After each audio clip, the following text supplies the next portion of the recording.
Hello, everybody. Hope you have a good day. So, today we're going to talk about the Pokemon Center experience in our first Pokemon World Championship in 2025 in Anaheim. So, we plan our whole life around this occasion. And for the Pokemon Center registration for spectators started on July 21st. So spectators can actually sign up first before the public, which was great. Well, still a lot of people at that point, but it's still better. It's still great.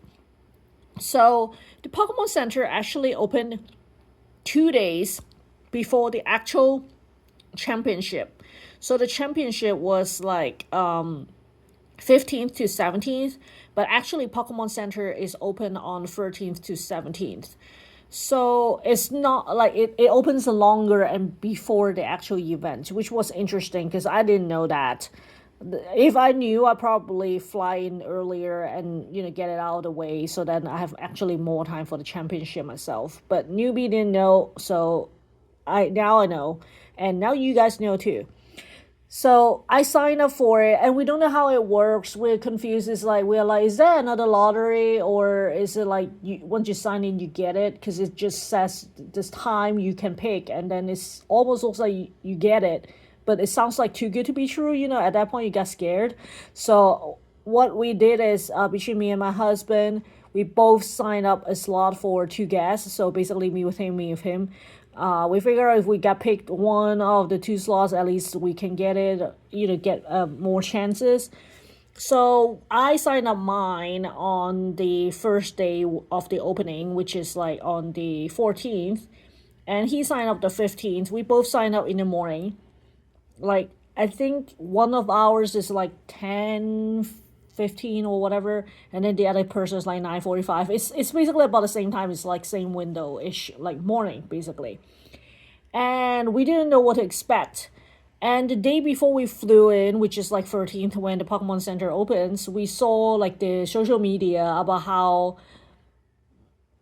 potentially unorganized the event was.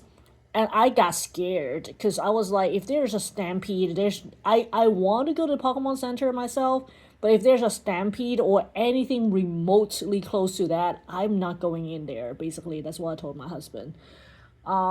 Because I was like, I cannot protect you, you cannot protect me, it's over. I also got traumatized from a very bad parade event when I was a kid, when I was a child, and that's probably why I had my anxiety is like off the roof when I saw that video on social media. So I flew in without knowing, okay, am I going there or am I not going there, kind of. And oh, by the way, I forgot to mention, as we are registering for the Pokemon Center, you also can sign up your interest in purchase of other items, which is kind of like a lottery. So you sign up a lottery to see if you win the ETB box or whatever. There are 5 items that is available. The ETB boxes, the Black Bolt and White Flare ETB box, one is each of its own. So there's like 2 lottery there already. The third lottery item is the Bear Walker skateboard. The fourth item is the jukebox, which is new for this year. And the fifth item is the shiny Gyarados statue. Again, special for this year. So there's 5 items you can sign up. You can sign up all of them because the chances of you winning all of this like zipped kind of. So, but we don't know what's the likelihood. As we're signing up, we have no idea. Besides the ETB, because most of us has seen the ETB before. We have no idea how big. Well, and the skateboard, we kind of get an idea how big the skateboard would be because we have been seeing that around. It's just a different design, so we kind of get an idea, roughly speaking, how much the skateboard is, and and how big it is. But for the statue and the jukebox, we had no idea. I was like, wait, we signed up the jukebox. Does it mean we have to buy it? Is it gonna be like a real jukebox, like the one in the Top Gun movie when they play in the bar? Is it like that? You have to like hire a moving company to move that jukebox, or is it like a music box toy kit thing?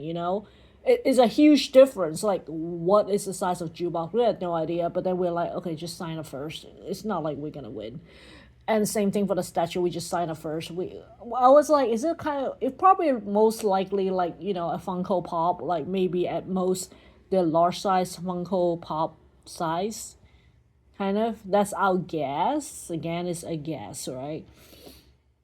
So that's where we were, and we have no idea if we bring enough money. But we figure out we can always put in a credit card, and we just go in there.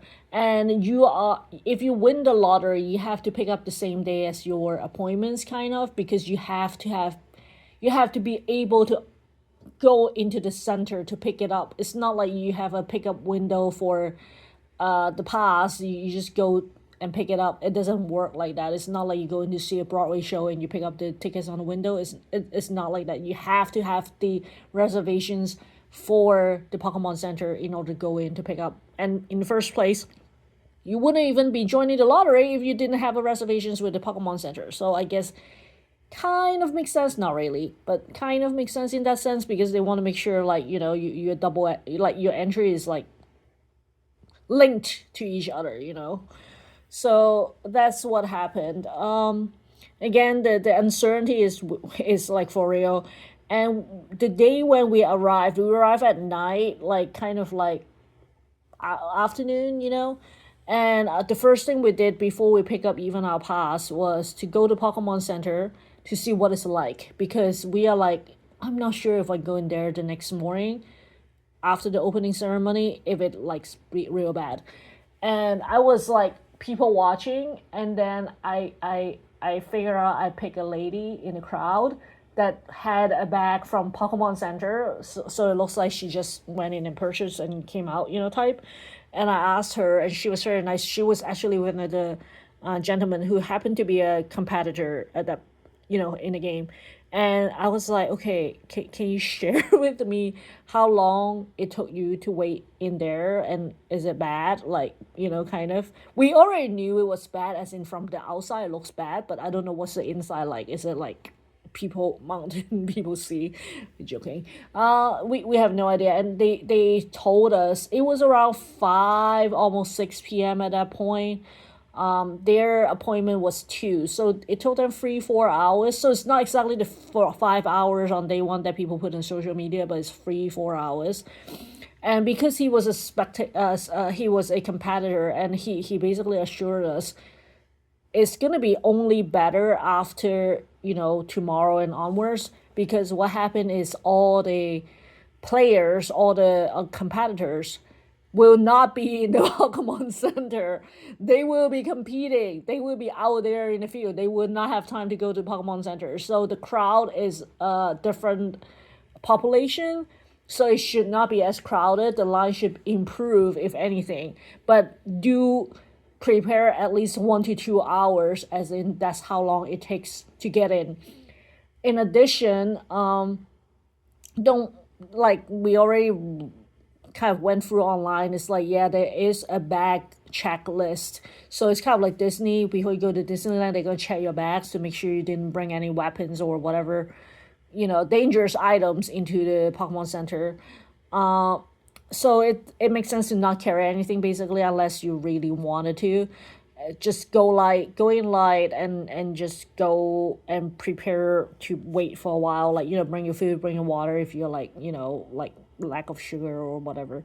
So just prepare for that, and just have fun. So he assured us it's probably gonna be fairly safe. It's not that chaotic. It's not like Black Friday completely. It's not gonna be like that, especially after the competition start. So that was very reassuring. I thank them and wish them luck for the competition. And then we were like prepare ourselves mentally the next day, kind of, which was kind of sad. But for the most part, we got there. And actually, I forgot to mention. So when we were there, the reason why I said it was chaotic outside the day before we actually go in is there was a crowding right at the entry area. And they were yelling, the staff was yelling something that sounds like a time, but and then a bunch of other speeches, not exactly like motivating speech, by the way, but it's just saying something that we at the back cannot hear, because it's a very crowded situation going, right? So we can't hear anything. and then someone bring up a speakerphone, a megaphone, and just started. And I was thinking, thank goodness there's a megaphone, so it's not too bad. But in general, the crowd is still gathering. Like at the entry, it's kind of like a big crowd, blocking everyone that needs to enter, and the people needs to enter kind of go in type situation. For the most part, it's people walkway.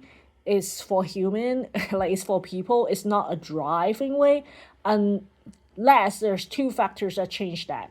One is for a staff cart, those like kind of like golf cart looking thing, for the people working in the convention center. Like if they were, I don't know, like trash or moving mails or whatever, they were driving cars